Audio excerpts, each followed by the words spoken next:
We did, yes. Oh my God, and where are we going? That's the question, isn't it? With this one. Holy shit. Yeah, this Whoa. one. Yeah. This is it's a bit Are of a we recording? departure. Yeah, we're recording. I'll actually hang on. Let me just get Mother up and working here as well. I'm Yeah. just going to call it that from now on. It's just stuck in my mind now. So Recording in Mm. progress. there we are. There we are. Do you know? I mean, as an aside, do you know like the UK Transformers comic, which I used to collect as a kid, had a little aliens reference in it. The ship that the Autobots crash land in it. The onboard computer. The writer Simon Furman called the onboard computer Auntie in reference to Mother. Yeah, that's good. Cute, right? Cute. That's a very British spin on it. Well, yeah. Auntie. It's actually Yeah. really funny because, like, you go back and read that particular comic, and it's very British. The Transformers, that they're saying things they're very much idioms from British culture, and it's Mm, like mm.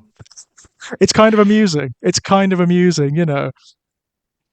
But I mean, I don't know much about it. I was never really, I mean, I had a few of the figures, but I was never really a Transformers fan as a kid. But it was Oh, always transcontinental, wasn't it? oh, it's huge. I Is mean, it originally a Japanese thing? well, it's a real. I mean, you know, geeky I in always geek kind of assumed terms. so. Yes, it was actually. It's the original Transformers. Soapbox time, but the original Transformers are actually the first 1984 wave. They are. It's a whole grab bag of different toy lines from Japan. Right. Diaclone, Microman. It's why you have such weird things going on in that toy line. So there are Transformers from that original line that turn into cars and trucks and planes, but there are also Hmm. characters that turn into cassette players and guns and things like that. Yes. Yes, I One remember that. so like the Transformers that turn into things like cassette players are from the Microman line, which are all domestic items that turn into robots. And Right. the vehicles are all from Diaclone, which was a Japanese toy line. And they were all seconded from the creator Takara by Hasbro into the Transformers line for the Western markets. So that's the original Transformers. It's this weird kind of grab bag of loads of different things. And it stayed like that for a long time. The first few waves, there were toys from all over the shop, you know, from different companies and toy lines from all over the world that were just incorporated into Transformers. It's why it's all so weird. It's why you get things like Transformers that turn into insects and dinosaurs, alongside Transformers that turn into jets and spaceships and Hmm. cassette players. They always struggled. They always struggled trying to justify some of them, like the cassette player, Soundwave. He's become iconic because he was so weird. What does he do exactly when he Yeah. transforms into a cassette player? Um, I but suppose I suppose the toys came first and the that's right. storyline is spun up around them to Exactly that. yeah, okay. Exactly that. And as a So result of that, of course, there are these weird, redundant gimmicks in the original Transformers. So there are things mm, like they all have cockpits, for example. Because in Diaclone, they were not robots per se; they were like mechas, you know. So they were driven mhm, by human beings and aliens. So they came with little figures. So all of the original Transformers, including iconic ones like Optimus Prime, have cockpits for small drivers, which never came with them in the Transformers line. right. So it was a bit of a mystery. As a kid, you'd get these things and be like, "What? Why have they got these cockpits? What are they for?" You know? Yeah. They're alive. They're robots. They're living robots. I mean, in the Western version, in Transformers, they're aliens. They're living metallic aliens. You know, it's wrong to even call them robots, despite the sort of robots in disguise thing. Hmm. They're living mechanisms. You know, they're from a planet called Cybertron, and it's all mechanical. You know, it's. Yeah, But yeah, it's a planet where life evolved mechanically, isn't it? exactly that. Yeah. Exactly that. And I mean, there's all sorts of like different backgrounds for them depending on where you go. So the cartoon came up with this really dark storyline where they were actually the products of another alien species called the Quintessons, and they built them as commodities. But they gained Ooh, like a degree of sentience and rebelled against the yeah, Quintessons, drove them off I Cybertron, like and that. it's good, isn't it? And they became their own entities. But there were two different types of hardware. There were the domestic hardware, which became the Autobots, and the military hardware that became the Decepticons. So Uh-huh, yeah. the factionalism is built in. Kind That's of the cool, right? origin of the division. Yeah, yeah. Right, kind of cool, right? It's a really interesting, oddly dark storyline. There is this. I mean, the original cartoon isn't great. There's some real problem. You know, I love it because it's sentiment. You know, but it's crap. It's absolute garbage. But Yes, yes. there is this one series of episodes in the third season called Five Faces of Darkness, where they find out this origin. And it's really dark and downbeat. There's this one line that one of the Transformers has at the end, and he says, "We've looked into the face of our creator and seen the face of an enemy." And it's like, ooh, Well, okay, that's Frankenstein, isn't it? isn't it? Isn't it just? Yeah. It's so weird because I mean the cartoon doesn't really do anything massive mythologically. It doesn't really do anything with it. You know, it's just there in those episodes. But it is interesting. It is Mm. interesting. And then later on, there's like, I mean, the comics came up with an entirely other origin where they're like, it's mythological. The planet Cybertron is this god. It's this manifest god called Primus, who is like the lord of creation, and the Transformers are his products. They emerge from his soul. You know, it's really weird. It's really strange to have all of this mythological stuff flying around, and they're robots. You know, they're mechanical. It's kind of cool though. It is kind of cool, and some of the more recent like lines and storylines, they've tried to reconcile all of this stuff together or come up with entirely other backgrounds for them. It's fun. Right. Yeah, it's Yeah. kind of fun. There's loads of different like myths about the Transformers and where they came from. There's even like a group of Transformers who believe in a technogenesis, which is that they evolved from like naturally. They're like biological life forms in the universe, but they just happen to be Mm. mechanical, technological, um, which is cool too. I like that I'm idea sure myself. yeah, I feel like I've read or seen something like that, a story where there's a civilization of robots, and of course, they, being robots, they were created by Yes. organic beings. But the organic beings are long gone, Mhm. and their religion and it's religion because it's completely irrational. It's not based on facts or history or anything like Right. that. It's a mythos. It's a faith that they Yeah. follow. Some of them follow anyway, but their religion is that they evolved naturally. So Yes. it's an inversion of what we do as human beings. Right. We Right. evolved naturally, but we tell ourselves that we were That we were created. created. These Right. robots were created for a purpose and put where where they are for a purpose and so on. But their religion is no, we don't have a purpose. We just evolved. I'm sure So I've read that or that's seen that it or is fun, isn't it? It's kind of the inversion of yeah, the blind watchmaker. it is. Yes, It's yeah, it's fun. I like palely that. Yeah. reversed. Yeah. Yeah. I just love the fact that like this kid's toy line is now because it's like a lot of toy lines that people have carried through into their enthusiasm for through into adulthood. It's Mm, become this really interesting, very complex mythology now, where it's not about good versus evil anymore. I mean, it really isn't. I mean, like it's very hard these days, for example, to cast Megatron as a bad guy. He's very like Magneto these days. mm. To the point I whereby think you've the latest cartoon for kids, Megatron is one of the good guys. He's one of the he is the war has happened, the war that was in the original cartoon and whatnot, but he's kind of reformed a little bit and is now sort of trying to put things back together. Um, it's it's fun. It's mm. really interesting, and I must admit I do keep up with the comics. I think the comics are very good these days. I think you've told me about some of this before. Actually, I'm sure you've told me about a comic that went into his origins Yes, literally and Megatron Origins, where he's a miner. yes, Yeah, and and he's a that's right. revolutionary. he's a revolutionary in a slave system Yes, essentially, and he that's he it. he adapts the line from one of the ancient histories about they make a desolation and call it peace. Yes, he says that those exact words. In fact, Yes, the you've told me about this. latest film, Transformers One, that was out, that I've took heard of it. I that haven't seen ran it. with that storyline. It actually runs Right. with that storyline. It's very odd. I mean, I saw the trailer and I was like, oh, I'm not going to like this. The trailer is very sort of like very sound like an old man saying, but very sort of postmodern. There's a lot of like quips and there's a lot of references to popular culture, and I'm not going to like this. This is not made for me. Yeah. Actually, the trailer is really misrepresentative of what the film is. The film is it's the story of a You know, Marxist often that uprising. happens.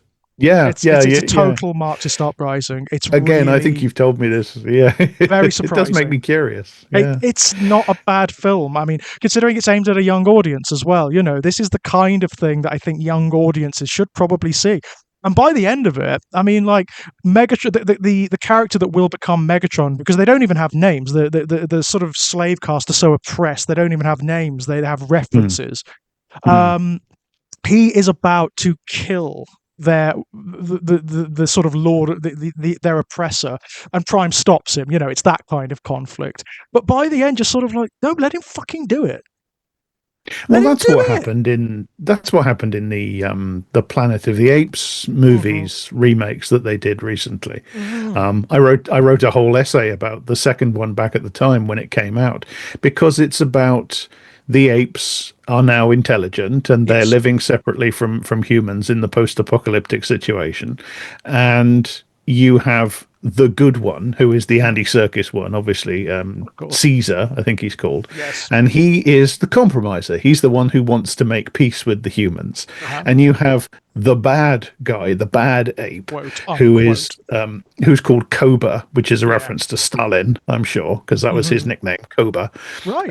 And Koba is the bad guy because he wants to attack the humans and he wants to destroy them. And I sat through the entire film watching. No, Koba's right. Kill I him. was right. Yeah. Yeah. Oppressor. They're the oppressor, Absolutely. Yeah. and they're explicitly trying to re-enslave you. Mm-hmm. Mm-hmm. Talk to them. Don't make peace with them. Koba's Yeah. right. Go and kill them. You do get these. I mean, yeah, it's fascinating. You do get these lines coming through. I mean, one of the things there's a lot of like they're very text heavy. The comics of Transformers at the moment, and one of the things you often get is Megatron saying things to Prime like your morality is self-indulgent and it is naive and it does not allow for the realities that we are living. You are just another tool. You don't see it. You mean well, but you are just another tool of oppression. Hmm. You know. And that's the entire Charles Xavier Mm, Magneto of course, relationship as well, isn't it? Can't of remember course it is. Magneto's name. Eric something. Can't remember. Eric Magnus Lenscher is his Lyncher, full that's it. name. Yeah, Yeah, Eric yeah, Magnus Lenscher is his full name. yeah. One of my It's favorites. this the story we keep telling, obviously. Yeah, Yeah. clearly it's coming. It's there, isn't it? It's bubbling under the surface, just bubbling under the surface. And I like the fact that it's coming up in popular culture and in, what is ostensibly children's media at this point. Well, That's really and cool. the interesting thing to me is that we've talked about this before. The way the villain is so often somebody who, if you look at it objectively outside of framing, Hmm. you see that they're the villain because they're just framed that way, and the Yes, hero is the hero because they're just framed that way. And looked at objectively, the villain generally has a better moral position than the hero, hmm very and often. these are examples of that. And yet, in a funny way, you kind of want it that way because there's something about being the villain that is itself liberating, It's liberating and isn't there? powerful. Yeah, absolutely, Yes. absolutely. I mean, in again, as we've spoken about before, but in queer culture, obviously, there's Well, it so often goes hand in hand with queer coding. Yeah. oh, well, of course, it's. I mean, we are perpetually fascinated by villains because they're who we identify with because they've been so Mm, coded with our experience. They're who we identify with. I mean, mm. from the youngest They're the age. I mean, They're the cartoon comic disavowed. film. Yes, Yeah. absolutely. Inside every text, they are the one who is shunted off to the side and Hmm. told, you don't get to be the hero, you don't get to be the main character. It's not about you. You're bad, your concerns are wrong. So Absolutely, of and course that you that know, resonates. they're often explicit about it too. I mean, it's something that's I think is very hard to see when you are part of straight culture. But when you look at just look at one of the greatest examples is Disney villains. Almost all of the Disney villains from the classic Disney films are queer coded. Almost all of them are. Yeah. Ratigan from Ursula, Ursula, based on a drag queen, right? based on Um, Divine. Yeah. yes, so obviously queer coded. Scar. Scar from The Lion King is Scar. so Yeah. fucking gay, it's unreal. Ratigan from my favorite Disney Ratigan, movie, the Great Mouse Detective. Jesus. I mean, like Yeah. when you watch that film now, the flirting between Ratigan and Basil is unreal. Well, it's yeah. I think Ratigan is just so obviously a wounded ex, a Yes, spurned ex, isn't that's he? like the whole film. Like when looking at it with adult eyes, that's what it comes across as. Yeah. That's what it comes across as. And it's hilarious.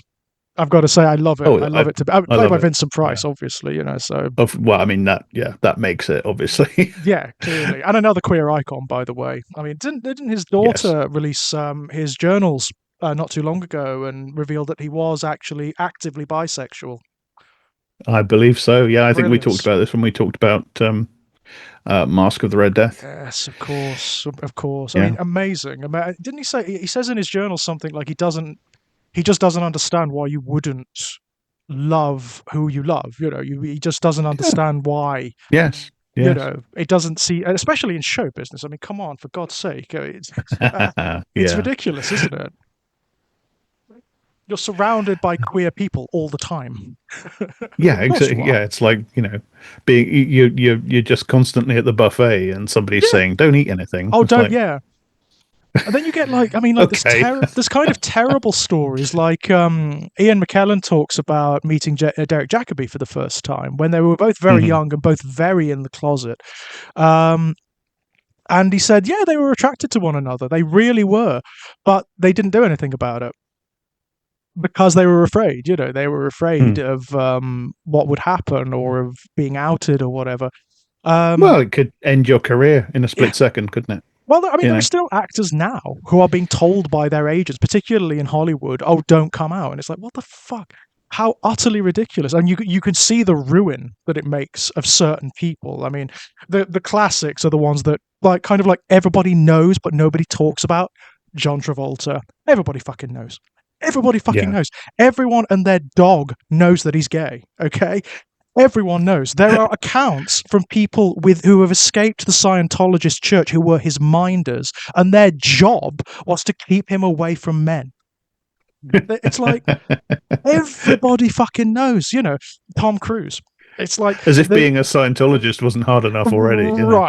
right. I mean, for God's sake, Uh, yeah, you've got to Let's complicate corral. this even more. Yeah, let's corral all of these celebrities. Let's go around with like butterfly nets, keeping them away from people. Yeah, what fun, eh? It's the worst. It's always the worst kept secret as well, because everybody fucking knows. It's just that nobody really talks about it. There's the classic South Park episode where they do the joke, "Mom, Tom Cruise won't come out of the closet," which occurred because they couldn't just come out and say Tom Cruise is gay for fear of being sued. So they do this whole episode where Tom Cruise is hiding in one of the kids' closets. hmm Mom, Tom Cruise won't come out of the closet. Says it all the way through the episode. It's hilarious. Yeah. But yeah, it still happens now. I mean, like now, and you're like, Yeah. what? Yeah. What? How? And the people we now know, like, I mean, you look at classic Hollywood, the accounts. I mean, I love that stuff. The mythology of old Hollywood, the history of old Oh, Hollywood, me I love too. to bits. Yeah. It's just so Yeah. cool. Rudolph Valentino, queer as hell, gay Yeah. as hell, complete, Yeah. obviously like a sex icon, right? Yeah. Tony Curtis. Tony Curtis, yeah. The list just goes on. The list just goes Yeah. on and on and on and on and on. It's ridiculous. And it's like, it's Hollywood, it's movies, it's acting, it's the arts. I mean, that stereotype is true. we do predominate the arts. You know, that's where it's where we retreated to, right? Um, Well, there must be some sinister conspiracy going on. Why are you oh trying yeah. to indoctrinate us into your ways? Yeah, it must be that. That's the It must be only that. Yeah. explanation. I mean, that's the irony, right? If that were true, if we were trying to indoctrinate you, then we would have we would have historically done a better job of it, wouldn't we? Well, everybody would be gay by now, wouldn't they? You know, Yes, exactly, exactly that. Um, Silver Age Hollywood. It's oh what God, what if it were possible to recruit, what more effective recruiting tool could anybody ever have devised? absolutely, absolutely. Yeah, Oh man, I mean, speaking of, yeah, talking about right wing conspiracies and right yeah. wing narratives and myths. I mean, you described this one, and you are Good Lord. absolutely right, as Nazi fiction, fascist Well, it myth is. making, and that It is it is the best encapsulation of this story. I mean, that's It exactly what is, it isn't is. it? Yeah, even within Lovecraftian circles, this Mhm. is the one. You know, there are people who are invested in trying to deny Yes. Lovecraft's racism. I'm Oh yeah. afraid. No Unfortunately, yes. names, no names, but there Yeah. are people who. I read an entire book actually. I looked around. It was a few years ago now, but I looked around for serious Lovecraft literary criticism to Right. see if I, because there's a lot of people writing about Lovecraft, but Yeah. a lot of it is just fluff, to be honest. Mhm. So I looked around for some serious criticism, and I could find at the time, anyway, it's probably different now, but I could find one book, and I read it, and it was an infuriating book because the Uh, author was absolutely invested in trying to claim that Lovecraft was not a right. racist, and the permutations and the knots this guy Yeah. had to twist himself into. This is like But mental Cirque du Soleil, yeah? exactly, yes. He was playing Twister all by himself. But even he, if I remember rightly, had to admit, yeah, this one's racist. This is the one that even the Right. people that tried to This is deny the it. one. Yeah, this is the one. Yeah, yeah, yeah. It's impossible with this one, isn't it? I mean, I do understand sometimes why people maybe don't get it if they haven't read too widely, because he does have this tendency, Lovecraft, of like of hiding that particular element of his ideology behind fairly thin, but at least there is a veneer of metaphor and abstraction there, you know? Whereas here, he just doesn't. It's not subtext. It's not there's no analogy or metaphor or symbolism. It's just there. It's in the language. It's one of the things that makes this story very odd amongst Lovecraft's back catalogue.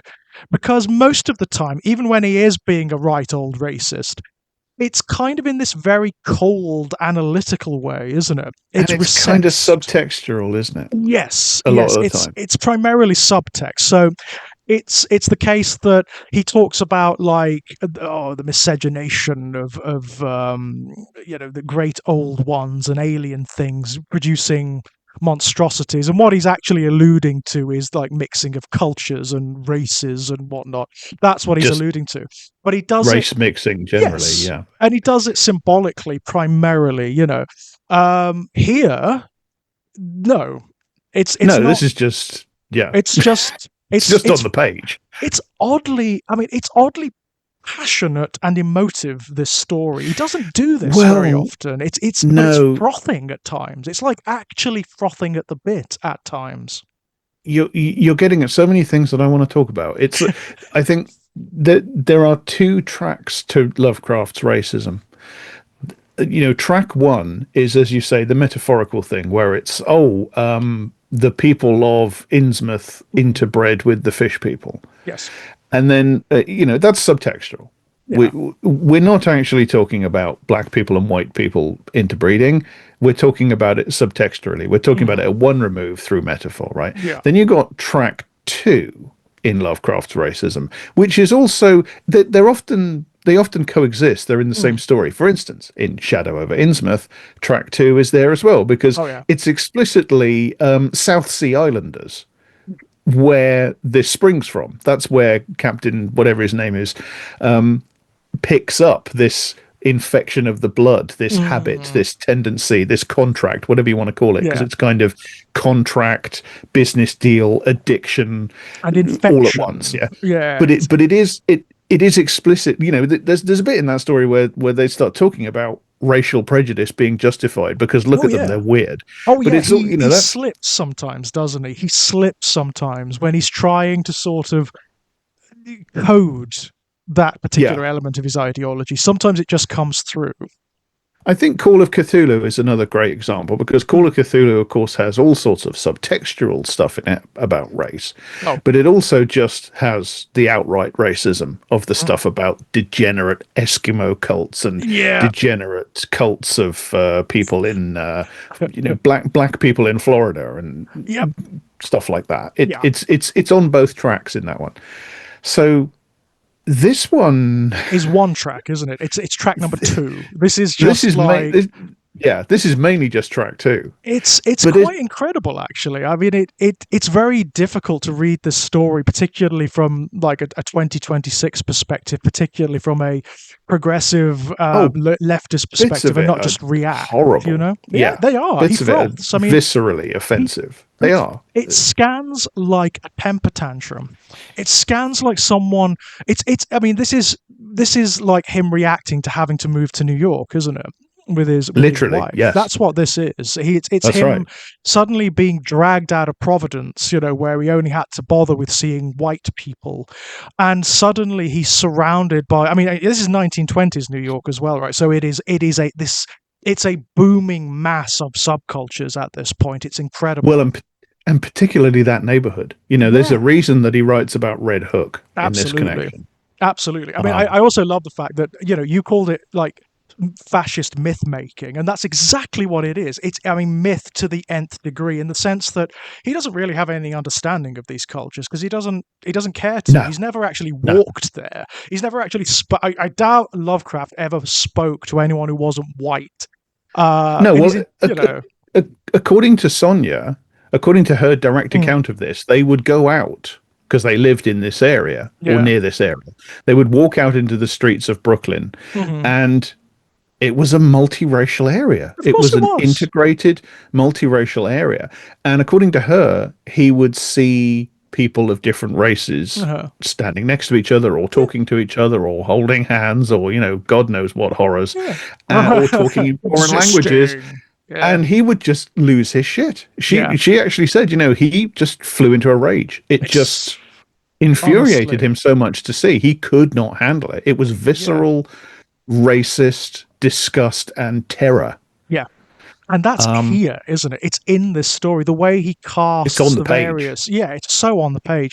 The way he casts the various subcultures that are operating in Red Hook, and the way the filth of the language that he uses. You can feel the bile in his throat. You can feel like the spit in his mouth as he's dribbling this You can stuff. feel the pen digging into the paper Yeah, and tearing it as he's he trying to is get this out. he is so hateful in this one. It's unreal. Yeah, And it's yeah. something like you've got to grapple. I don't understand people who try to deny like the racism, the anti-Semitism of Lovecraft or of anyone, any writer that they even the ones they like. I don't understand it because it's part of their work. It's part of who they were. In order to understand, to grapple with the totality of them, you need to understand that because here, particularly in this story, the horror is that.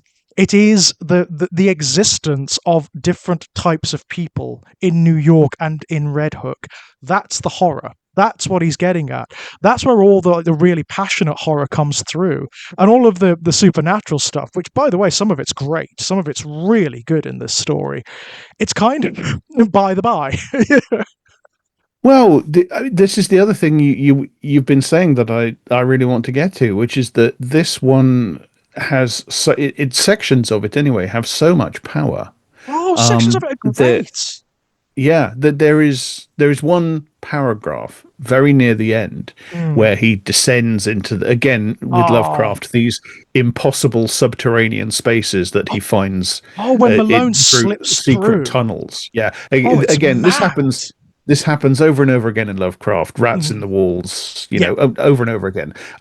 A subterranean space, a trapdoor, a yeah, tunnel, a set of staircases, down, down, down, and suddenly this massive, just ridiculously massive subterranean space that can't be there, yeah. and just with crowds of Oh, beings or oh, people or whatever. it's a And he carnival. It's this like a hellish carnival. It's yeah, crazy. that's what Malone finds in that space. He finds the cosmic monster mash. He Yeah, finds it the so carnival is. of all the mythological monsters. It is And absolute insanity, and the stuff happening. There are rites and rituals happening that they have no sort of logical valence, but they make sense in occult terms. It's absolute madness, that segment. yeah, but it reads. I mean, the racism is particularly highlighted. The fact that it's not just the racism or the intensity of the racism, even it's the fact that the racism is a key animating factor in the Yes. storytelling because it echoes from the beginning across to Hmm. the end of the story. That paragraph where it reaches this fever pitch of hallucinatory intensity, Hmm. one of the most extraordinary paragraphs in all his work. I agree. As kind of ludicrous as it is on the page, it's ludicrous. You It's you kind of mad. want to laugh at it, Yeah. but it also works Mm. weirdly. But that is an echo of this building pitch of intensity that's all the way through the story from the start. And in the earlier, you can tell it's the same thing being expressed in different ways. In the earlier Absolutely. passages, Yes. he's not talking about fawns and Ajapans And and Moloch. He's satyrs talking and about, well, I don't particularly want to repeat the language that he uses, no. but he's talking about people of color Yeah. and Asian people on the That's it. streets. Yeah. But it's the same feeling, isn't it? The It same is feeling of visceral, panicked, terrified disgust absolutely at to their to at their at their existence. yes, that's basically it, isn't it? Lovecraft is kind of trying to say that, certainly to him, that the various ethnic minorities and demographics are no different than these entities are these squalid creatures who are elementally negative, right? They're demonic Mm. and they're base and they're vile and chaotic. I mean, and the weirdness though is that there is a certain note of hypocrisy going on here, because he actually, when he's describing, and this occurs again and again in Lovecraft, we've highlighted it before, when he is describing that paragraph towards the end and he's describing all of these horrors, he's loving it too. He's enraptured. Yeah, Yeah, he's this is the thing. absolutely loving it, whereas he isn't when he's describing the Well, ethnic demographics. He's loving isn't he? hating I mean, them. I mean, he's this is loving the what I wonder. hate. He's loving the Yeah, hate. I mean, he's getting exactly. passionate. It's unusual, isn't it? I mean, it's one of the only times you see Lovecraft kind of aroused, right? Because you just Yeah. don't. His fiction is generally very cold. It's part of what. Yes. It's part of what. It's one of the essential qualities of Lovecraft's fiction. It's often very, very cold and analytical. Kind of detached and at one Yes. remove. And this is Yeah. actually an example of that. I don't think there's a single line of dialogue in this story. There's no Hmm. scenes, are there? No, no, you're right. There It's all are, told in retrospect. It's all yeah, because Malone survives his foray into damnation, doesn't he? He actually comes out he the other does. Yeah. side, and he goes to Yes. retire somewhere. He just goes to retire somewhere, and it's Malone. I can't. He's not like telling the story, but it's recounted, isn't it? This has a omniscient third person narrator, and it Yes. just Yeah. tells you these things as if it's the voice of God, really, and it just Right. knows what happened. Uh, It's not really told from Malone's perspective because, of course, it does shift away from it. At times, it's journalistic. It's like yes. reportage. It shifts away from Malone's perspective to the ship that Soydam and his Ah. new bride are on. So yeah, Yes. it Love has it that. has it has a god's eye view. It can tell you what's going on in Malone's head, but it can Mhm. also, well, it doesn't. Yeah, you see, it doesn't tell you what's going on in Soydam's head. So I suppose there No. is an extent to which this is close third Mhm. perspective. Yeah. But it will shift into, as I say, omniscient, where it's telling you about stuff Malone can't know. But yeah, it's Yeah. it's all it's all at that distance. You, And you yet, never get a description of a scene where Malone sat down, hello, said Soydam. That right. nothing like that, nothing at No, all. And it's interesting because another thing he often does in his other stories to sort of almost circumvent accusations of racism is he gives those perspectives to characters. So it's a character Yeah. like writing epistemologically about things that he doesn't like or whatever. I mean, you Whereas, can read that this way. If you want to yeah, read those sections as close perspective third mm, person, you can read the apparently objective descriptions of right. the people on the streets as being a description of Malone's perspective, Of I Malone's suppose. perspectives, yeah, but it But doesn't come across that way. It doesn't. it I mean, I doesn't. think again No. you've got to twist to get that. You've got to sort of tie yourselves in knots to get that because it doesn't feel that way. It just doesn't Particularly feel that way. when, if that is Malone's, even if we're ruthlessly charitable about this and we Mm, say all those descriptions of, again, I don't particularly want to repeat the language, but no, that, Asian people and Middle Eastern people are Arabic repeatedly described people, yeah. in physically insulting terms in this Oh story. yeah. So let's be ruthlessly charitable about it and say, yeah, that's Malone's perspective. His perspective is backed up objectively by the events of the story, isn't it? So, Yes. and this is Lovecraft choosing to tell this story. So, Absolutely. So it is a world. This is again. It comes back to this whole grounding notion of it being a fascist myth. This is. I mean, yeah. that's what's. I mean, it's part of what makes the story Well, it's the Great interesting. Replacement, isn't it? It Yeah, is the Great of Replacement course theory, it is. 1920s Of version. course it. I mean, he basically makes it explicit when he's describing like the way Red Hook apparently used to be, when he's talking about how Exactly. the houses that were built by the white people, by the white settlers, are Well, now abandoned or have been made into these hovels of, they're echoing with the dead dreams of those who have been forced out by this encroachment of the filthy exactly. foreigner, you know. Exactly. And very key, the neighborhood is described, and I think this is historically accurate. It's described as having been, well, I mean, it's New York, so it's all kind of Mm, originally Dutch, isn't it? yeah, of But it's course. described as originally a Dutch neighborhood. Soydam is Mhm. ethnically Dutch. Yep. And Lovecraft edits out the Irish, except for Malone. Right. That's a very interesting It's so thing to do because Red it's Hook at that time had right. loads of working Loads of class Irish people Irish. living there. Loads of Irish. So Yeah, he gives, I mean, this is something he does all the way through this fucking story. He gives the white immigrants a pass all the yeah. way through.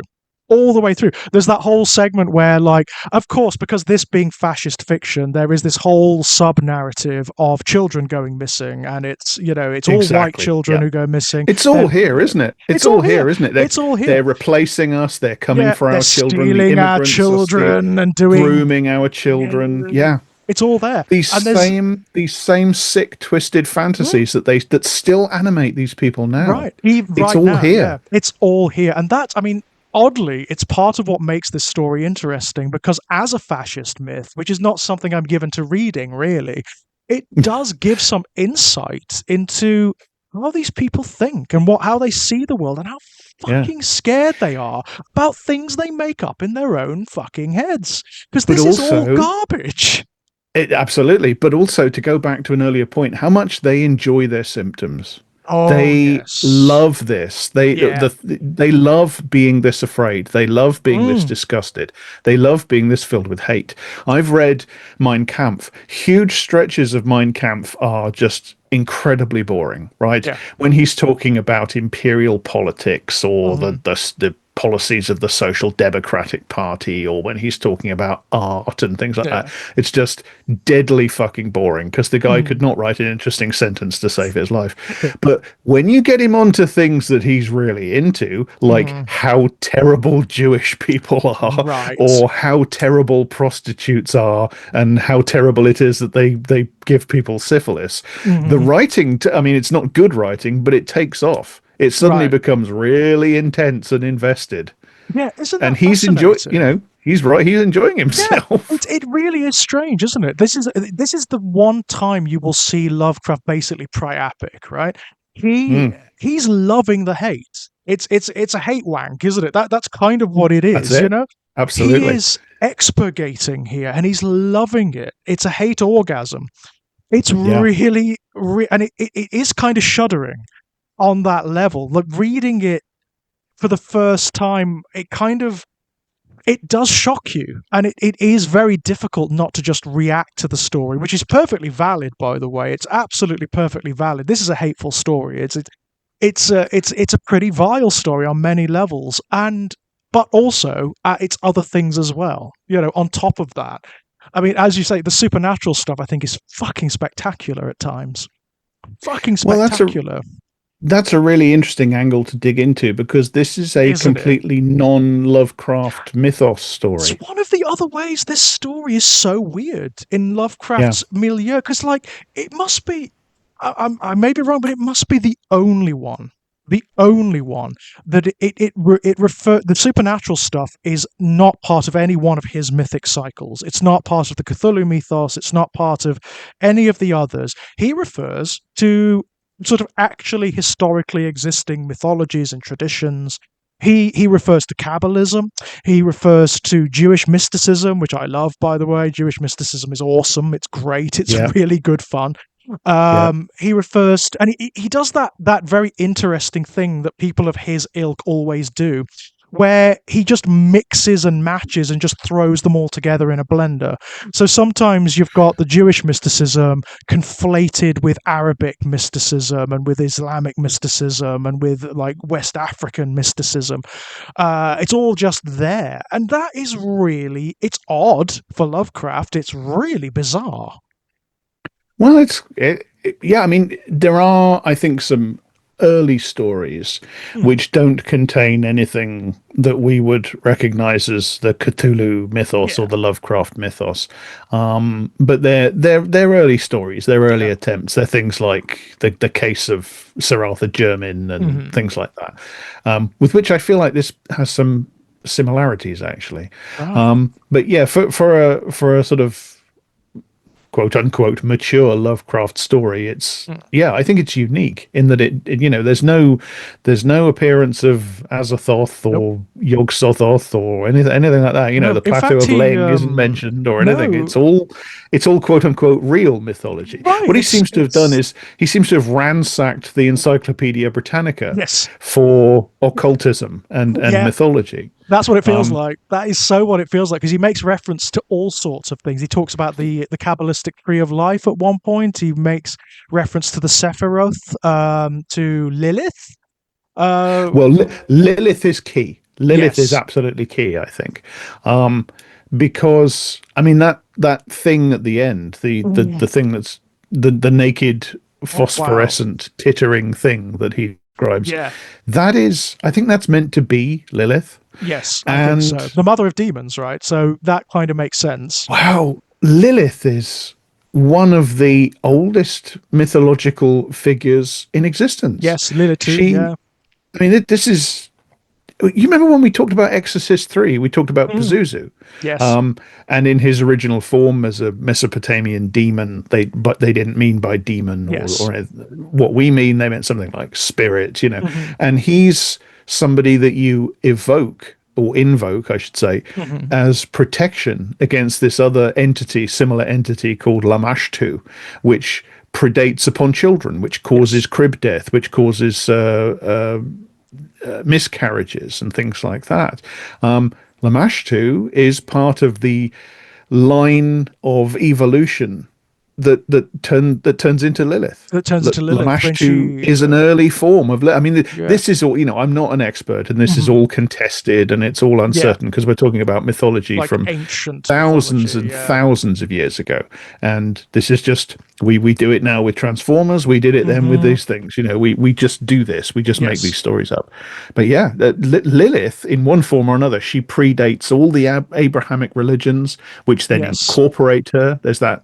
I mean, Of Lovecraft course. jumbles it all together. That's kind Yeah. of just what religions and mythologies do. They take bits from Yes. everywhere and they jumble them all up together. Syncretism, it's called. They turn her Um, into the first wife of Adam, don't they? In exactly. Kabbalism, Yeah. I do believe. She is God's first attempt at a woman, and Yeah. in the Hebrew, in the original Hebrew texts, again it's disputed, but this is what Yes. a lot of people will say. In the original Hebrew text, she's made at the same time as Adam from So the she's same stuff, and equal. so they're Yes. equal, and she Mm. insists upon being treated as equal, which takes the Yes. specific form of wanting to be on top during Yes. sex. And Yes. Adam doesn't like that because he's a basic bitch. And Hmm. God says, right, off you go, Lilith. And she's the first woman. She's the first rebel. She's a Yeah. sexual rebel. She's expelled from Eden from her own agency. Yep. And, Eve is created to be the, you know, Submissive. she's God's second attempt. So he Yeah. creates, her from Adam. So she's lesser and she has Yeah. to do as she's told. But the idea of Lilith wanting to be on top, that Mhm. probably feeds into the whole mythology of the succubus, Yes. because the Almost certainly. succubus is this female demon that visits the man at night, and Uh-huh. it originates from night terrors and things like that. But that she visits you at night and she crouches on your chest the way the gargoyle crouches on the chest of the young man in Pender's Fen, incidentally. Right. um, Right. and steals sex from him, Uh-huh. steals his. And you've already described this story as being priapic and orgasmic, Yeah. a sort of hate orgasm. Yeah. I mean, I doubt very much he was conscious of the fact he was doing this, but No, it's no, not there, at isn't all. it? It's there. It is so there. Oh wow. Yeah, Yeah. Because I and mean, you have all sorts of, as I say, he's ransacking the Encyclopedia mm, Britannica.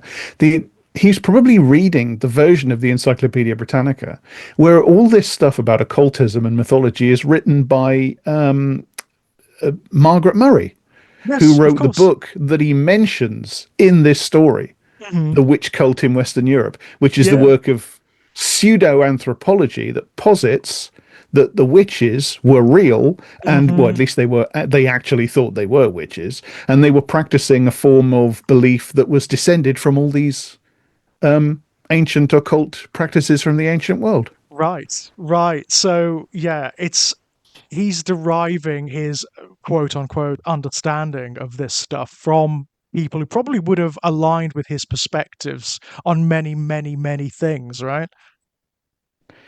Yeah, I don't know about much about Murray's politics, but Mm. certainly sort of the underlying idea of Western occultism deriving from Mm. all these, in a direct line, right the way through to the supposed witches of the early modern Yeah. period, being real, or at least being real, women actually practicing those sorts of beliefs, Uh-huh. and deriving it from these ancient occult practices that go back to ancient Mesopotamia Yeah. and things like Lilith and Pazuzu and so on. Yeah.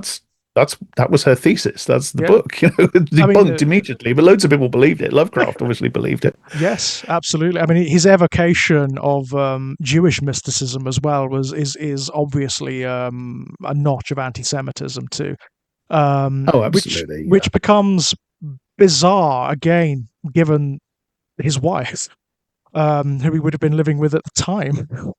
Sonia, yeah, Yeah, who's Sonia, Jewish. who was Jewish. Yeah, it's Well, it's so bizarre, isn't it? the interesting thing about this story is that I said it's the Great Replacement theory. Hmm.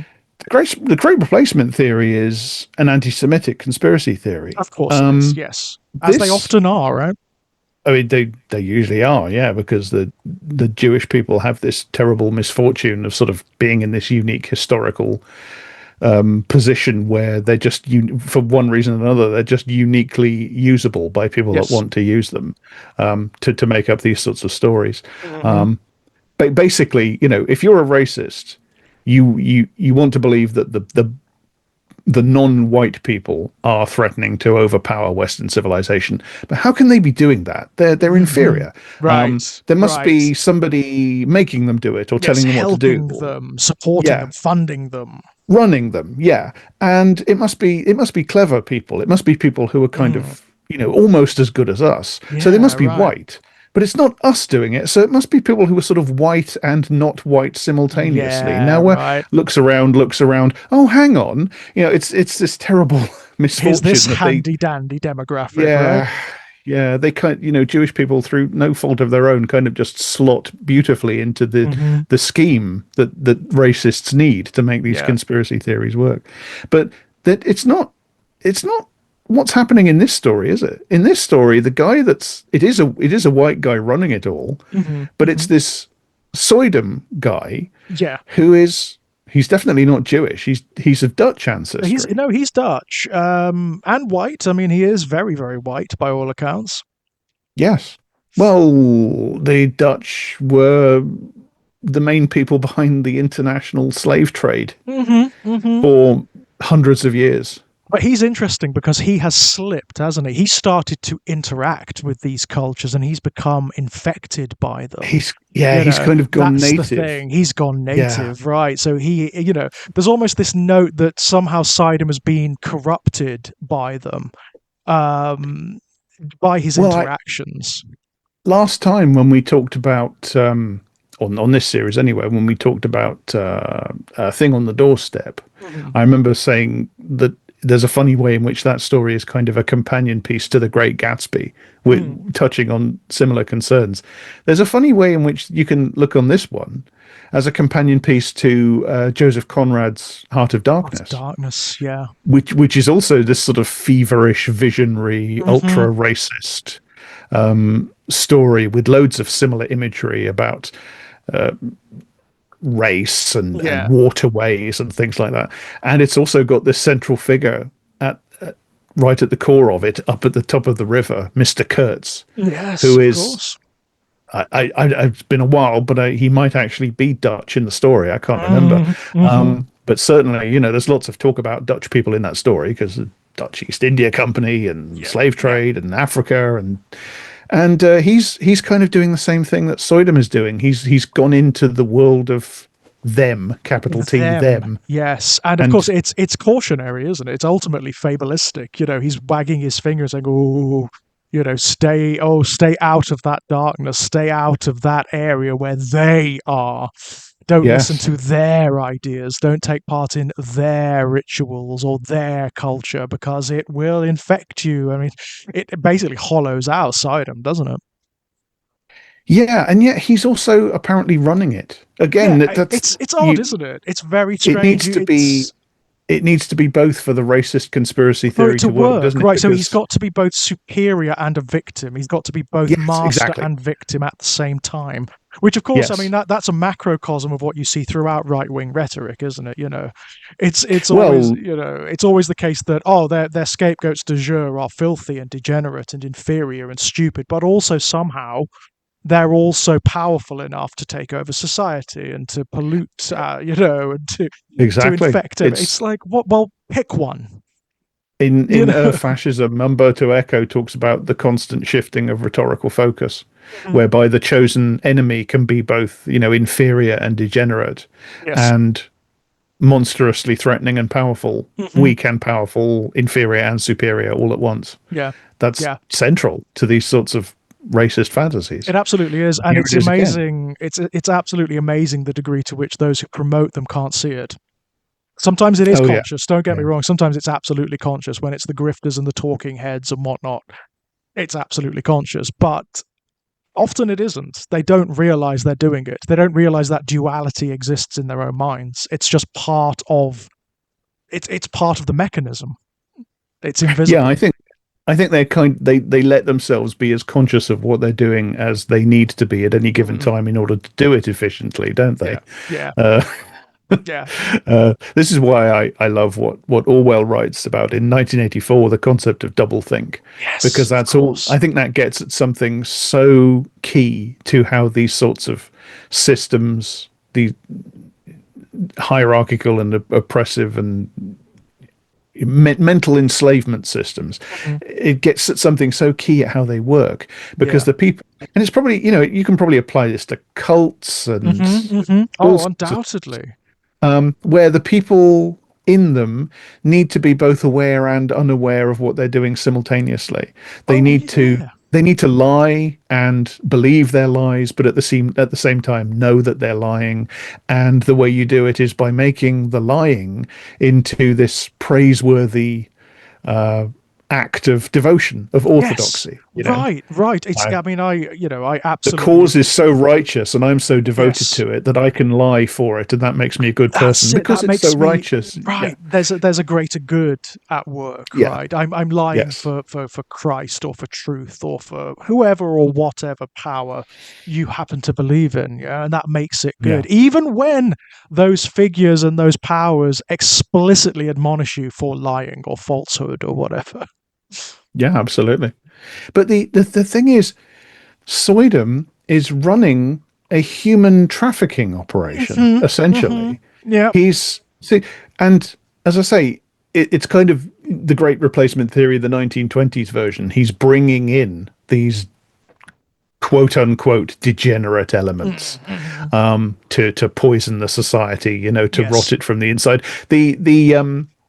The metaphor at the end of just the houses collapsing, Hmm.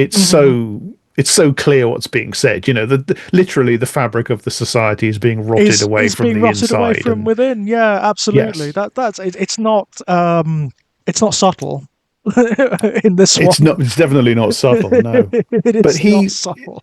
looked at from that point of view. What he's doing is it, he's bringing them in so that they can Hmm. undermine Western white European civilization or Absolutely. Judeo-Christian civilization, whatever they want to call it at any given time. You know the sort of bollocks I'm talking about. Yeah, yeah, yeah. Of course, of But course. looked at another way, and especially when you remember that he's Dutch Hmm. and this was a port. Red Hook is a port town, Yeah. Brooklyn port town, run by the Dutch, the early modern period, you know, it's also kind of the slave trade, isn't it? Hmm. It's also kind of a white man still Yeah. practicing the slaves trade, still importing black people, and it's they find them locked up in cells when they Yes, they eventually do. take that tunnel from Soydom's place to the dance hall that used to be a church. They find loads of these people. They've been locked in cells. They've been Hmm. subjected to some sort of weird breeding experiments. They've obviously tried to breed them with these supernatural These monsters. They've tried to entities. breed Yeah. them with incubi and succubi because you get that quote in Latin from what's his name, the old Jesuit. Yes. What was I his name? can't Del remember his Rio. name. That's right. Yeah. There's a quote in Latin from Del Rio from that book he wrote, Magical Investigations, which is all Hmm. about, can you breed with humans with succubi? They've been trying Hmm. to do that. And they've been producing monster creatures and even Yeah. apparently monster cats, half breed Yes. human, supernatural cats. But Wow. it's a gigantic landscape of bones. So Mm. again, he's not conscious of this, and I'm not trying to downplay the racism, and I'm not Hmm. trying to say this is secretly a radical left text or anything like that.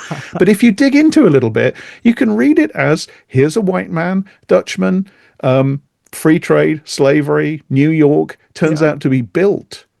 It's this tottering structure built on top of this gigantic, and it's riddled underground with these tunnels and Yeah. cells, and it's built on top of this gigantic operation of bringing people of color in as slaves and just consuming them, Absolutely. literally Yeah. consuming them. It's Oh, New yes. York turns out to be this rotten structure built on a gigantic underground pile of skulls of Of the bones murdered. and yeah, absolutely. And I mean, Sidon is kind of interesting in that regard because he is he's the very manifestation of cultural appropriation in many respects. I mean, Absolutely, Lovecraft yes. would not have seen Yeah. it.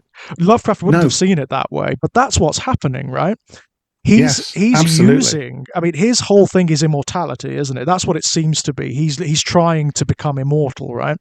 And he's Well, yeah. Sorry, go on. no, no, he's basically using what he sees as the rites and rituals and magic that these demographics have access to, this ancient wisdom and knowledge, right? Their knowledge. Yes, yes. That's Lovecraft's getting the idea that the old world has access to this ancient knowledge, mm, and Westerners can peep into it yeah. through this little bit of it that's been preserved in Western Europe. This is all the Murray stuff, the witch cult in Western Europe. Hmm.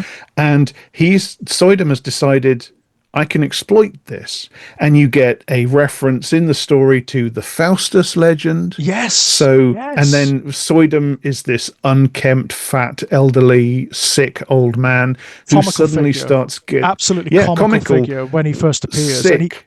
yeah, and mad as well. I mean, he comes off as quite mad, doesn't he? I mean, he wanders around Yes. just muttering names of entities and whatnot. I mean, And he's literally it's, this lonely, sad old professor like mhm, Faustus, yep, and suddenly he starts slimming down, and he yeah, starts getting younger and and healthier and good looking, and attractive suddenly and he's got an attractive young charming. society wife. Hmm. It's the Faustus legend. Yeah. It's Faustus, and Lilith is specifically mentioned in Goethe's version Hmm. of that. Hmm. Lilith is Faustus is introduced to Lilith by By Mephistopheles in Goethe's Mephistopheles. play. Yeah. Yeah, yeah, Yeah. So, oh, wow. Wow, wow, wow. Yeah. I I mean, Sidem's also kind of interesting because he's another one of those characters who he's almost a self-insert. It's again, Lovecraft. Yeah, yes. he describes him in all of these sort of deleterious terms where, but kind of wants to be this guy. Lovecraft wants access to this stuff, man. Even when he doesn't realize that he's being enthusiastic about it, he so wishes this realm existed. He so wishes Yeah, there he was the ancient secrets and unseen realms and whatnot that he could get access to. He he so wants wants to it. he wants to dive into it. Yeah. Yes, and he's also a kind of a self-portrait in the sense that this is again, like we talked about last time with Thing on the Doorstep, this is to an extent this is Lovecraft trying to work through in fiction the fact that probably very much to his own surprise, Hmm. he's married now. Ah, Um, there's a huge amount of that is yeah. in Thing on the Doorstep. It's also in this as Oh, well, isn't it? If so in Soydam is this. his I think self-portrait, yeah, I like think it's marriage and it's also it's change, isn't it? I think Lovecraft had real psychological and emotional problems with any kind of change and being terror of change. wrenched Yeah. out of his familiar routines and whatnot. And that's what this is. That's what he's working through here. It's all of those really powerful, dark, negative emotions about being wrenched out of his comfort zone, out of Providence, out of the life that he's known for God knows how long. His isolation, his self imposed isolation. And suddenly he's having to deal with people, he's having to interact, he's having to walk around a city. It's hard for Yes. him. Don't get me wrong. I'm Very not hard. apologizing for him, but it is hard for him. It is difficult for him. You've got Sonia. I mean, I know that Sonia. She really believed in him. She really believed in him as a literary figure. She thought he could be part of that set. He could be part of like the sort of Truman Capote set. And she tried. She tried really hard to introduce him to those circles, Mm. and he couldn't do it. It just Yeah, wasn't. yeah. Muhammad needed to come to the mountain, so to Yeah, speak. kind of did. Kind The of other did. way. Yeah, in this instance, Muhammad would have been retreating all the time Well, yeah, from the exactly. mountain, Muhammad would take one look and say, "Nah, fuck you." which is what happened, Please, right? so. Yeah, which is kind of what happened, sadly, because he does ultimately retreat from New York, doesn't he? They don't divorce until much later, but he does retreat back to Providence. He runs home. Yeah, he Yeah, can't handle it. it's Yeah. so sad. I mean, it is, beyond everything else. And don't get me wrong, there are things in this story that are hateful, and it makes Lovecraft hateful too. But again, that pity is also there too, knowing the wider context, knowing that ultimately he couldn't do it, he couldn't hack it here. And knowing also that if he could just get out of his own goddamn way, he probably would have been some literary figure. He probably would have made some headway. Well, I mean, we haven't minced words about this story. I think No. we've been clear about how we feel about it. Yeah. So I don't have any trouble with anybody who looks at this text and says, "Fuck you, you Oh, racist piece of shit." totally, totally. At the same time, for me, I mean, I have privilege, so Hmm. it's easier for me to get round these things, to see Hmm. past them, to live with them, than it would be for a lot of other people. I I can kind of do that, and part of how I can do that is that I just see the pathology so Yeah. clearly on the page Oh that God, it's yeah. possible to take the actual ideas seriously as politics or Hmm. philosophy. They're just so obviously not anything that can be taken. The statements about people from foreign lands or Right. foreign ethnicities conspiracies or anything. You cannot take any of this seriously as a No. politics or a philosophy, let alone an anthropology or a Oh sociology. You just can't. no, This no. is sickness on the This page. it is sickness. Yes, Yeah, it's. I mean, that's how I find the story almost like useful in a perfunctory way, because it gives you some insight into the way these people do think and it the is a window. lies, and it's a Yes. window, isn't it, into just the fly blown rancid filth that they make up in their own minds, and Yeah. on the But basis of nothing. the absolute terror, the absolute Yes, overwhelming, terrified disgust, and that yes, nauseous, sick, immature reveling in your own symptoms. This is yeah. a gigantic exercise of just smelling your own farts, Yeah, isn't it? absolutely, isn't it? It is the infant playing in its own shit, isn't it? Yeah, it Yeah, really is. It definitely has that element about it, and it's strong. It's really strong. Um, and it, in its own peculiar way, it does evoke pity. I mean, like it does. I Yeah. can't imagine what a wasp nest of a mind you must have to Well, operate imagine like being that this. fragile, Yeah, where you go out into what was, oh, it was an area where there were poor people, so there yeah, was crime, of and course, sure.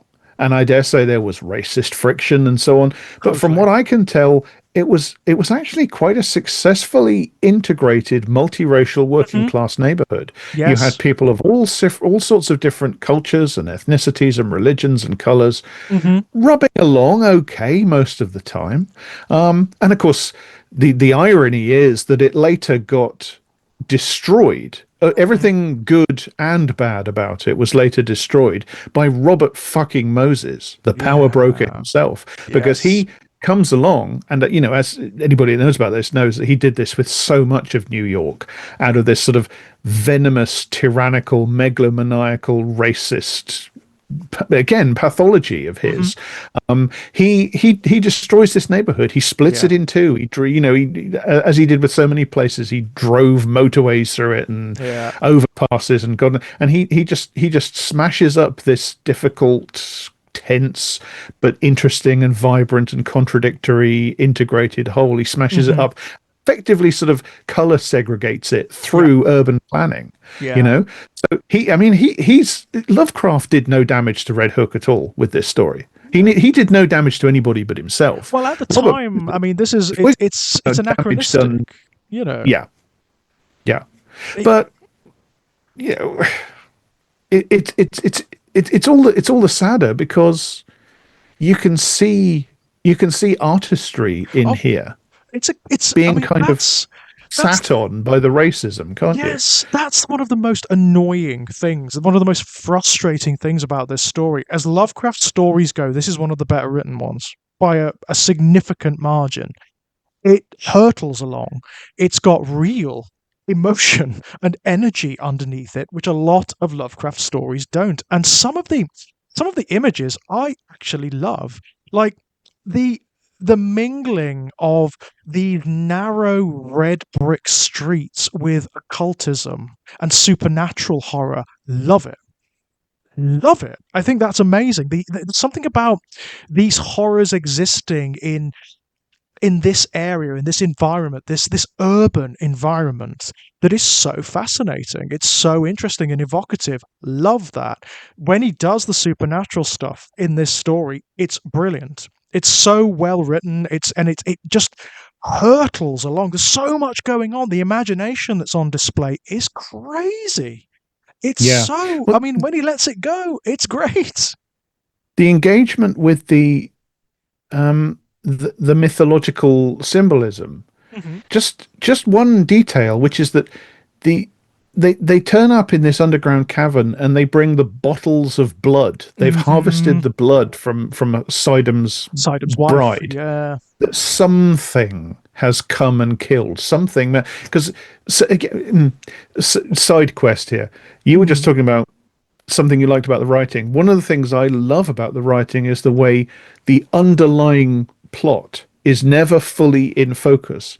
You're just Right. left to try to work it out. You're Yeah. left to try to work out what has happened. You have to deduce some kind of Faustian bargain that Soydam has made with some kind of entity summoned by some of these people that he's come into contact with by studying them. He's made some kind of Faustian bargain, and Uh-huh. then on his wedding night, something came, like something comes for Faustus, Uh-huh. something came and took back the youth and the vigor that it gave him and took the wife that he took. Yes. Um, Exsanguinated the wife, by all yeah, accounts. exsanguinated. And it makes me think of M.R. James's Casting the Runes. Uh-huh. Uh-huh. Something comes and takes based on the expiration of a contract. And of course, you're also left to try to figure out the next bit, which is that Sidem seems to have kind of foreseen something like this might happen, doesn't he? Uh-huh. Because he seems to have, this is my take on it anyway, he seems to have laid some sort of contingency plan. And then at the end, it's like he rebels. He comes back to life Uh-huh. inside his newly decrepit body, and he actually destroys the entity, or at least destroys its pedestal in this Yeah. underground area. It's He very comes back peculiar, and right? he fights back, and this is all implied that Mm-hmm. this network of events and relationships going on under the surface is all implied. There's Yeah. no sense in which Malone has really figured this out. It's No, just for us to try to make sense of it. the metaphysics and the politics of that metaphysics is very vague and implied. Yeah. And you've just got to put But it I love together. that You've just got to put it the thing I together. was going to mention was the engagement with the mythology to the point where you have them turning up with all this blood and Yes. they anoint the feet They of wash the his Lilith feet. Yeah. creature with it, don't they? And Yeah. they say, Lilith, here is the bridegroom. Right. He's really engaged with the details Yeah. of this occultic mythology. This ritual, this stuff that's going on. Yeah, he's engaged with it and enjoying it, right? Lovecraft is Clearly. enjoying it very Yes. much. Very, Yes. very much. And that's, I mean, that is the best part of him. It's the best part of this story, I think. It's the purest part of him as a storyteller and as a human being. It's the part that loves what he's doing. It's the imagination. And it's just so, it's sad and interesting that it's married to all of this other stuff, which is the dark side of him. It's the negative, diseased part of his brain coming through. I Yeah. And yeah. yet he kind of needs that Yes, to to animate the make writing, it doesn't he? work, right? To make it Yes. work. It's to give it motive force. He kind of needs that.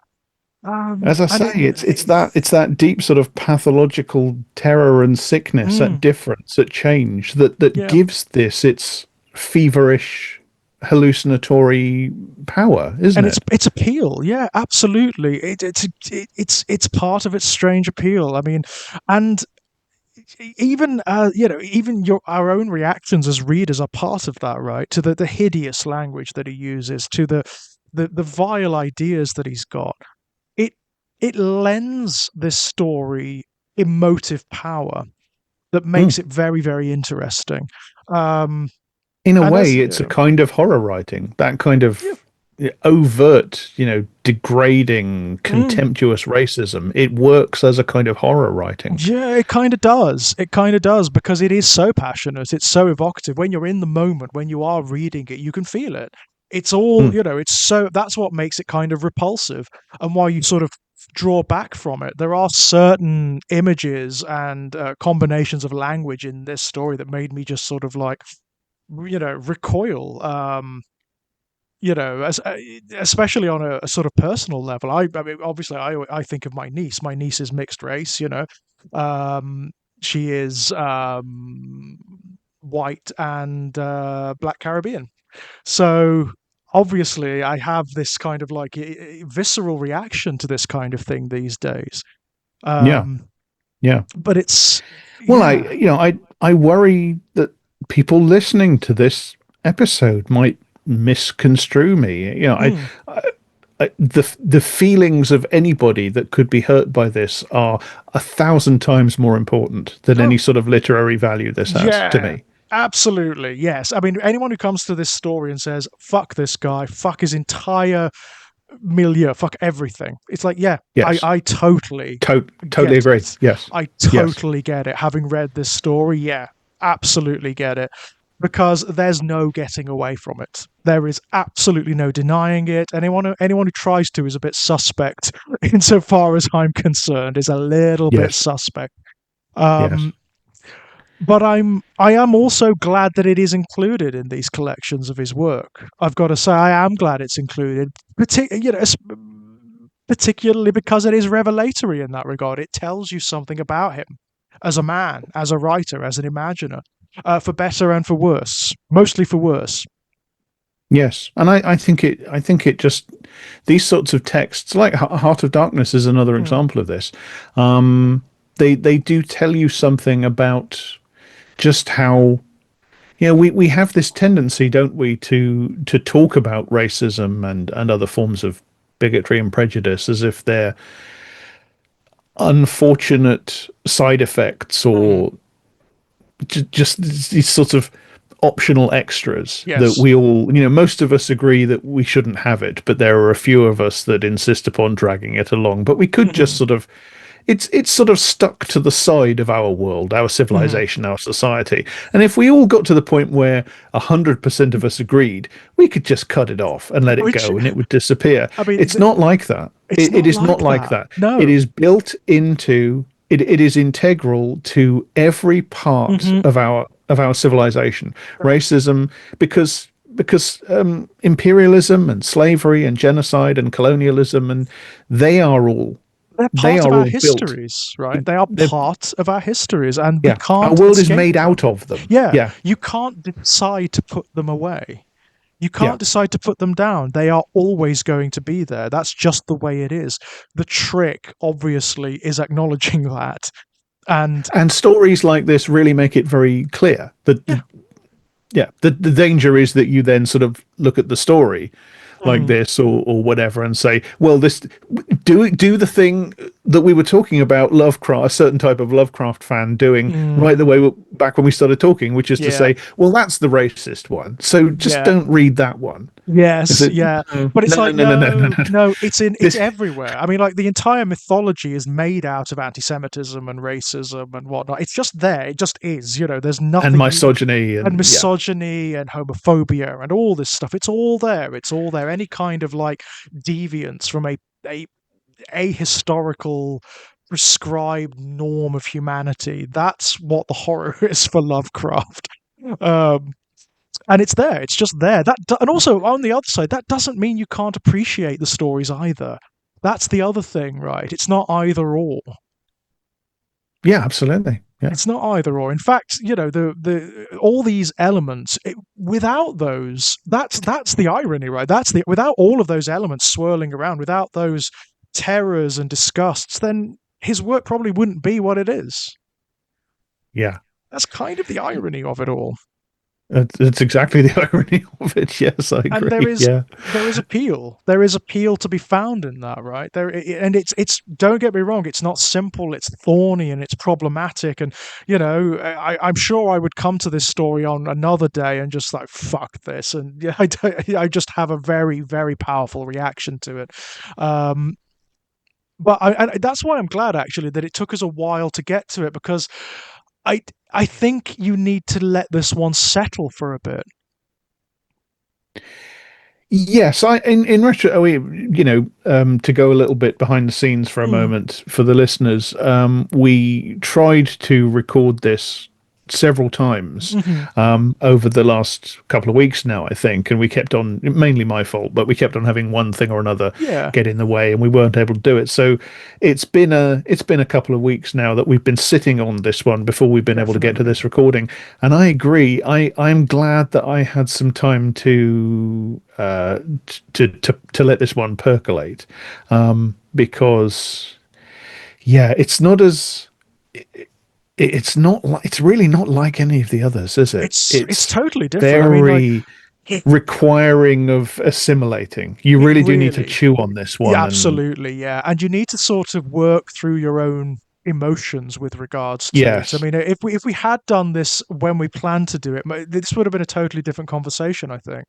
I Because feel like we would have just spent an entire hour going, "Oh, fucking racism," fucking and racist, yeah, not getting absolutely. anything else I done. think that might Yeah. have been it because there was a particular image. I'm not going to repeat what he says, but it made like my lips peel back, over my teeth. I was sort of like, "What the Howard? Fucking Jesus!"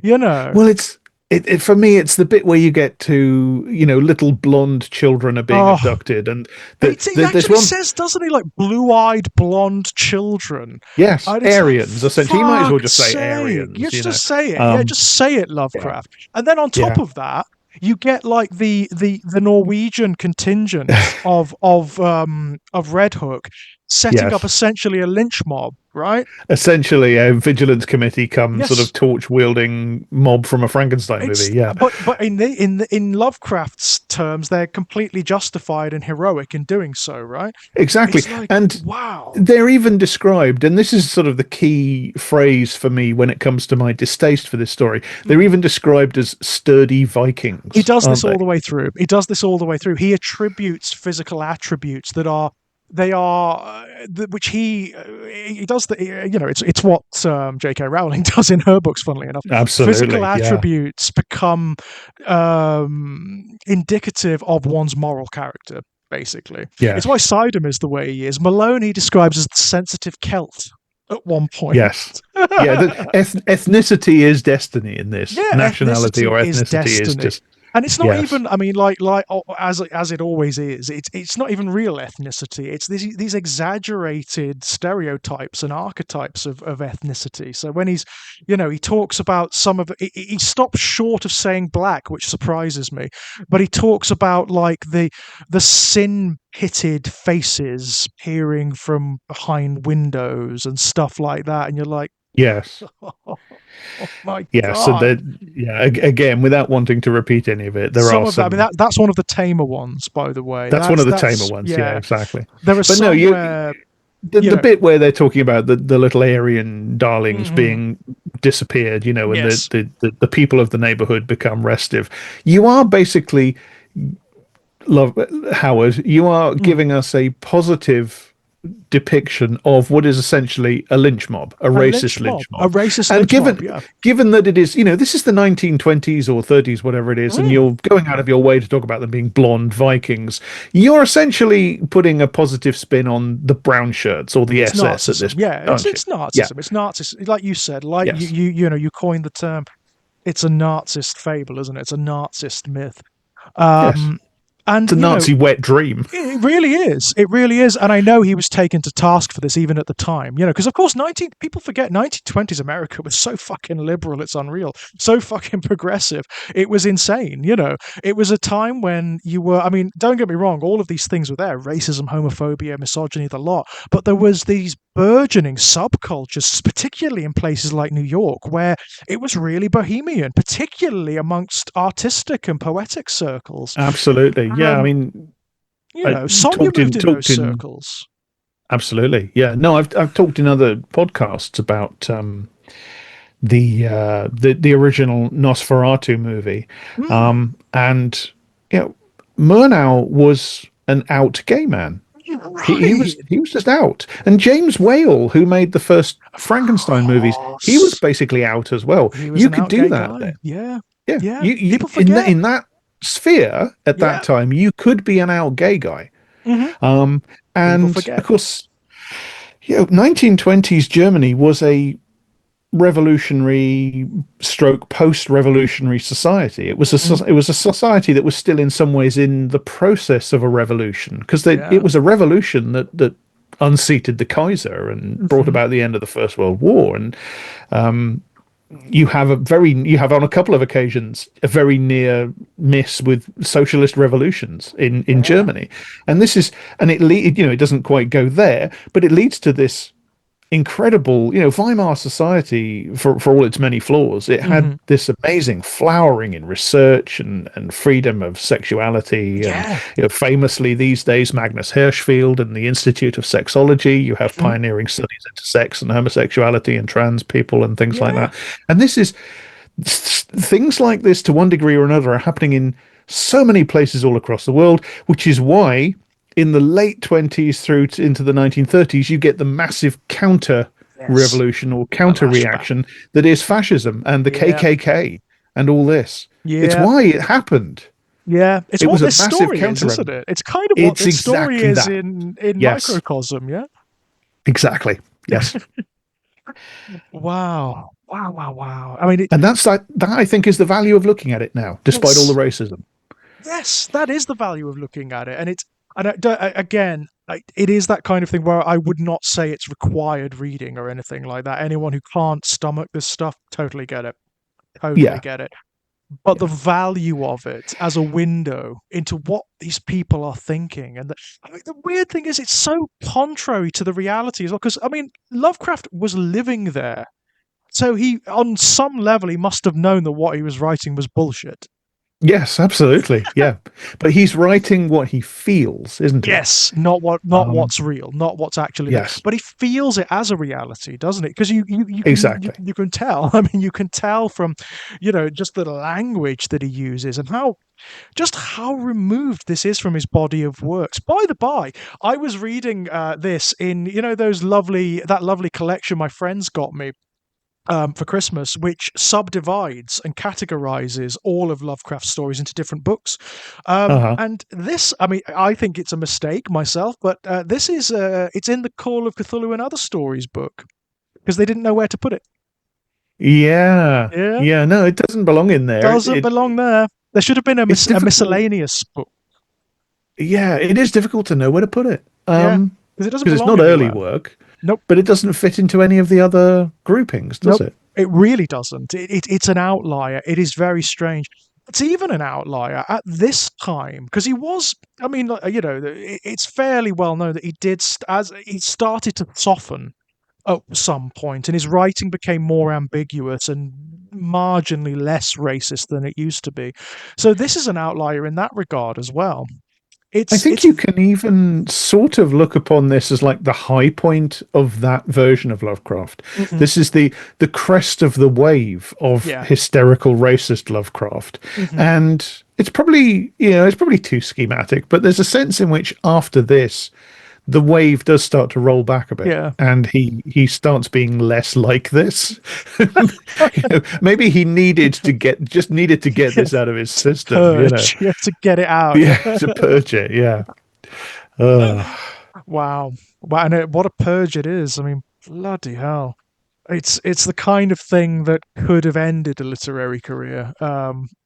It well, he didn't didn't. really have a I mean, he did. literary No, career, that's did true. he? He He was didn't really. That's true. That's absolutely true. It's a because real. because he, as you say, his wife is trying to introduce him to the New Mm, York literary set, and hmm he's thinking maybe I can sell a story about human smuggling to detective magazines. Right. That's He it. And just he he didn't. refuses Yeah. to have ambition. Yeah, he doesn't get it, does he? He doesn't. And also, he just doesn't get how this story is going to be received by the No, literati, by people who are reading these magazines, and they are not going to respond well to this, and they didn't. I mean, no, this one was absolutely excoriated by his friends, by people who generally supported him, who liked him. yeah, This I can one, imagine. no, it is not. It was not well received.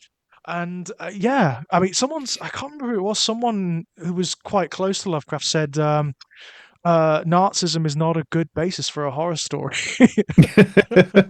It's like, wow, Except that it's a it really kind of good horror is. story. Yeah, yeah. Maybe they were It wrong in that. is. Yeah, it is. 'Cause it is. It is. That's part of that wonderful. I mean, one of the things I like about it is my own reaction to it because Yeah. you get these high points of anger and frustration and disgust with him for the language he's using, for the racism, for the ideas that he's vouchsafing, and then you get these incredible moments of appreciation for the artistry of the story, for the construction of it. It's Yes, really but it's well just put together. it has got these amazing moments of horror. They Yeah. burst into the stateroom on the ship and they find Mm, this woman with her throat clawed open, and the yeah. first man that walks in goes mad, He goes mad, and doesn't he? because of Yes. something that he sees, and the Yeah. next guy in, the ship's doctor, just catches a glimpse of something Mm, jumping out of the window, and so that's where his sanity is saved. And for a yeah. split second, he sees the print of a claw or something on the Yeah. wall, and then it disappears. And then these guys turn up, and they close the door, and they come out a little while later, and the body is drained of blood, and they're all carrying these Yeah. bags full of bottles. It's really good, Yeah. grotesque horror. It really It is. It really is. really is. And, and it escalates beautifully from those isolated moments to the really big crescendo, which To that just I insane paragraph. Yeah. it's like Bosch in literary terms, isn't it? Yes. It's Yeah. It's mental. unhinged. It Yeah. is unhinged. It's absolutely crazy, this segment, and wonderful because of it. Absolutely, Yeah. like it's phantasmagoric. This section. There's no logic. There's no rhyme or reason. There's just chaotic, anatomical insanity happening all around, all around. And it's a surprise that Malone doesn't end up like a lot of Lovecraft's characters, i.e., gibbering in an asylum somewhere. Well, it's so interesting, isn't it, that he's fine until he catches a glimpse of an urban-looking area. He's Mm, gone to New England, and yes. he's doing okay, and he makes the Yeah, it's doing mistake all of right. going to a he makes the mistake of going to a part of town. I think it's to buy newspapers or something that is just happens to be quite developed. Yes, And he catches sight of some buildings that look urban, and he just that's has a it. total freak out. He He just does. and Yeah. it's I mean, again, it's not subtle, is it? It's No, it's no, it Lovecraft isn't. telling us that it's the city. Yeah. It's the city, It's it's urbanism, it's yes. modern urban It's civilization with everything that right. it entails and everything that it's based upon and everything that it contains, that Right. just it strikes him as just this utter unconscionable nightmare. Yes, as a nightmare. Yeah, absolutely. As something blasphemous, something that shouldn't be. Um, And given that it is based on slavery and mm, exploitation, you only have to twist that ever so slightly away from the way he saw it to see yes, something that is is not entirely untrue. right. It I mean, reminds me a little bit of Clive Barker's The Midnight Meat Train. yes, yes. I mean, which is in very, very much kind of an inversion of this kind of story, right? Very much, yes, Very yes. much an But inversion of this kind of story. that's about New York, and it's about how, Hmm. the greatest city on earth, the greatest city ever created by human beings, probably ever, at this rate. It's this gigantic machine for just grinding people up Yeah, into mince and slop and blood and just consuming them. yeah. Feeding them. Yeah, Yeah, yeah. yeah. Wow, wow, wow, Because wow. that's modern civilization. That's Hmm. what it is. Hmm. I hate the fact he wrote that when he was like 29 or something. It's The like, absolute bastard. fuck you, you know. Yeah, I know, right? I know the intelligence, the creativity, the perception, the incredible perception of that. It's like, Jesus, stop Yeah. it, stop it. But wow, I mean, yeah, I'm so glad we've actually got to talk about this one. I mean, there is a Yes. sense of relief. There is a sense of that's out of the way.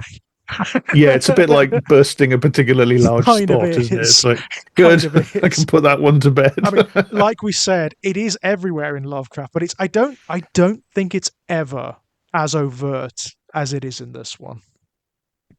No, there are passages here and there that are Mm, startlingly racist yeah, in and all sorts of anti-Semitic, stories, but and, oh yeah, yeah. but But I mean, no, the sustained pitch of it's intensity in this one. yeah, yeah.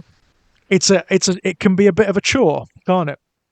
It can be a bit of a chore, and yet also a delight Yeah. to read. It's Well, the best of times and the worst of times. indeed. That's a very good way of describing it, actually. Well, Jack, before we go, is there anything you'd like to throw out there into the ether? Oh, well, on the off chance that anybody listening to this doesn't know where to find me, Yeah. I'm on Blue Sky at Times Carcass. Everything that I do is linked there, including my Patreon. $1 a month gets you access to everything, including early access to podcasts like this, for instance, or Mhm. writing that I get done in time. And there's my blog. I blog under my own name at Eruditorium Press. And the podcast that I do, the main project, I Don't Speak German with Daniel Harper, which is about people like this dude H.P. Lovecraft, but alive But today alive, and sadly. not with any redeeming talent. So No, no. so that's me. So, wow. Yeah, Jesus. Ugh. Yeah, links below, guys, by the way, links below to all of that. As for me, same as usual. You can find me here on Exaggerated Elegy, where there are lots of chats like this, more coming up. There are lots of video game let's plays, mostly horror, but I do dabble in other things as well. There's a fairly big article over at Ginger Nuts of Horror at the moment. My non-fiction series, My Life in Horror.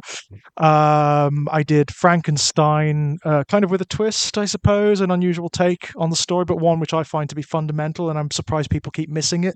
So I had to sit and write it myself. That I really enjoyed writing. It was very long in the making. That one took me ages to write that one because the Mm. idea kept slipping from me. It's kind of big and complex and a little bit Yes. fractious. You know. Some things need to take their time, don't they? It No, it's a did. brilliant essay. Thank you so much. It did take me a while to write that one. All of my published work you can find over at strangeplaygrounds.com. All of my short story collections are over there, linked. And over at The Evil Empire of Amazon, you can find my author page at George Daniel Lee. I think that's it for me for now. Yeah, I think that'll do for me for now. Jack, thank you.